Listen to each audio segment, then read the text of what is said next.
Hello, and welcome to Alton's Story, where tabletop tales come to life. I'm your host, Frederick Smith, author of and narrator for The Acquired Taste for Adventure, a D&D audiobook series based upon actual Dungeons & Dragons games. And with that, let's get started.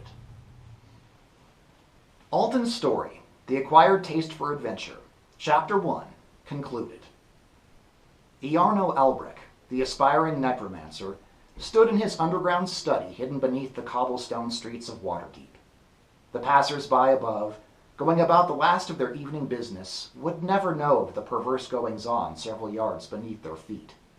Within this damp, windowless room, a den of thieves some years ago, Iarno had found the perfect place to pursue his appalling experiments, far away from the judgments of those he considered lesser men.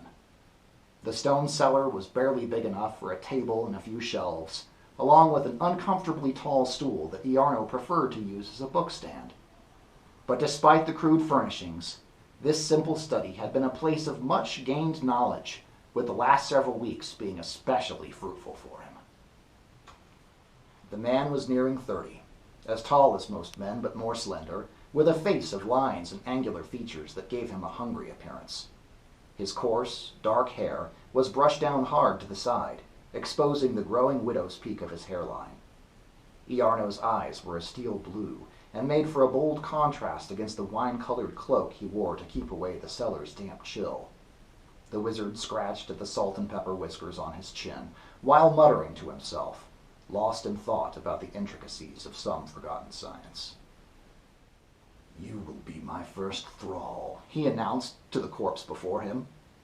The blue-gray body of a dead man lay on the heavy wooden table, stripped down to his undergarments and painted over with strange markings that delineated the energy centers of his head, neck, and chest. The body was surrounded by numerous papers, vials of liquids, and various devices for measuring, poking, and prodding at the lifeless form. Necromancy, they call this art.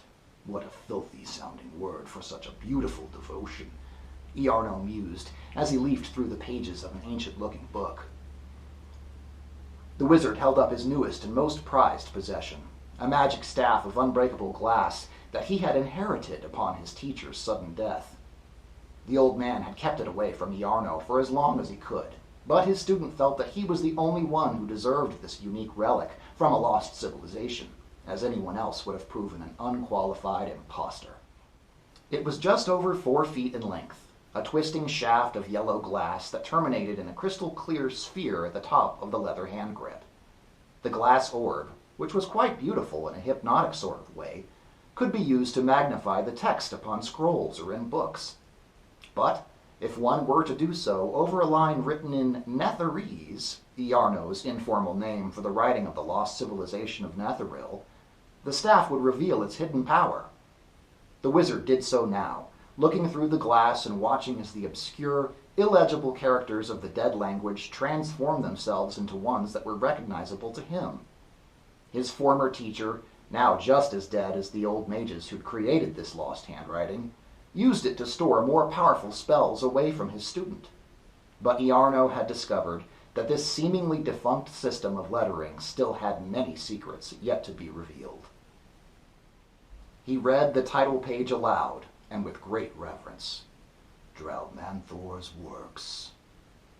This spellbook was the other prized relic that he'd liberated from his former master. The young wizard had been forbidden access during his teacher's life, but from what Iarno had gleaned from it so far, this text was merely the first part of a larger book, perhaps multiple books, dedicated to the art of forcible reanimation, a subject which the eponymous author claimed to have mastered. But unfortunately for Iarno, the impatient practitioner, this primer volume was devoted more to the theories behind the spells, and less focused on the step-by-step procedures used to perform them. Though the ambitious man felt he was right on the cusp of getting the magic to work, no matter how he tried, he was still missing something.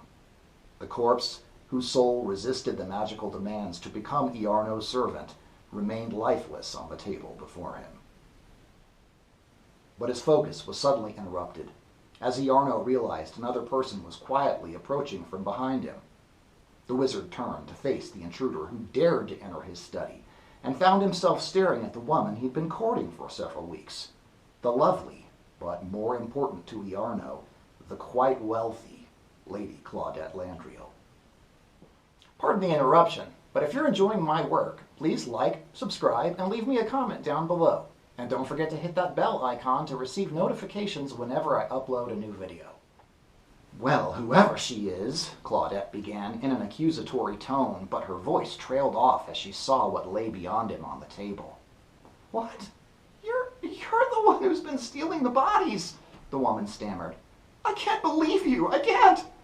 Her eyes welled with angry tears. By the gods, Iarno, you'll hang for this. Iarno, suddenly confronted, decided he might turn on the charm to try to talk his way out of the situation. Oh, now, come here, my darling. Don't misunderstand. There's nothing here that's out of bounds for a man of great learning. Claudette was terrified, finding herself alone and unintentionally confronting the most wanted criminal in the city of Waterdeep while he was in the act of desecrating a dead body. She pulled an ornamental dagger from its sheath and held the weapon threateningly, pointing at him with as much menace as she could muster as she started to back away for the stairs. You stay away from me, she said, her voice shaky. Claudette had seen Iarno's magic, and she knew how dangerous the man was. His talent for wizardry was the reason he had been accepted into the Lord's Alliance, despite his only being a minor noble with no land to speak of. But Iarno had already lost his patience. He had hoped for more from Claudette, but she'd proven herself to be just another fool, one with a typical sense of moral superiority, and one that would turn him in at the first opportunity. Before she condemned him again, he went through a sequence of arcane hand gestures and released a searing blue fork of electricity from his fingertips, jolting her with a crackling lightning bolt. The poor woman made wild jerks from the unrelenting electric charge that sapped her life, and when the magic ceased, her body fell to the ground where she failed to move again. Iarno looked up, expecting more hidden attackers to fall upon him, but nothing happened. Not a stir. He looked back down at the young woman who lay dead upon the ground. Had she actually come here alone? Damn it, Iarno thought to himself. You shouldn't have been so quick to kill her, you fool. But why in the nine hells did she come barging in like that? Why? The cold-hearted wizard stood over the body of the young lady, pondering the sound of steaming that issued from her wounds. He hadn't wanted this to come to pass. Certainly not under these circumstances, anyway. He actually enjoyed the woman's company. Or he enjoyed it almost as much as he enjoyed the money of her father, Arctor Landriel, a wealthy and influential lord of the city. Iarno's quick deduction told him that Claudette must have become suspicious of him, wondering why he was constantly in his study, despite his claimed interest in courting her. If only her reaction hadn't been so disappointingly unsophisticated, so self-righteous, I wouldn't have needed to kill her, he tried to rationalize. But as much as he didn't want to admit it, he knew killing her was a dreadful mistake. Her father, Lord Landriel, would never forgive the death of his only daughter. And Iarno, being the woman's beau, would obviously be the prime suspect in her murder. He would soon have other agents of the Alliance hounding his every move. He would have to run far, far away. Iarno blew out a breath of exasperation, knowing he would be forced to give up on his work in this space, forced to give up on the city of Waterdeep altogether. He'd known this day would come eventually. He'd planned on abandoning his task for the Lord's Alliance at some point, having tired of running rich men's errands, which prevented him from focusing on his own studying and goals. He tried to convince himself to look at it in a positive light, thinking that this would be the final thrust that would push him into action. It was actually a good thing, really. He began to collect his books and papers, along with his tools and his enchanted staff made of magically hardened glass, all while repeatedly stepping over the young lady's body with callous disregard, as if she were nothing more than a fallen log blocking his path. The grumbling wizard did consider himself lucky in one way. He was already supposed to leave early tomorrow morning on assignment, which would provide him with the perfect cover for scurrying away in a hurry. He was supposed to travel south to do some petty investigation for the Alliance at Daggerford, but he'd had other plans he'd wanted to take care of for some time. Muttering angrily, Iarno walked up the stone stairway and found the heavy wooden door above had been closed and locked behind. He thought about this for a few beats and then chuckled to himself. He realized that the prim and proper Claudette, now dead, must have wanted some privacy to give him what for, without creating a scandalous scene for everyone to see. She'd likely suspected him of being unfaithful to her, but didn't have any idea what was truly going on down here, which, he further figured, also meant that she probably wouldn't be missed for some time. He closed the door behind him and turned the key to lock it, being met by the chilly breeze of the city streets above.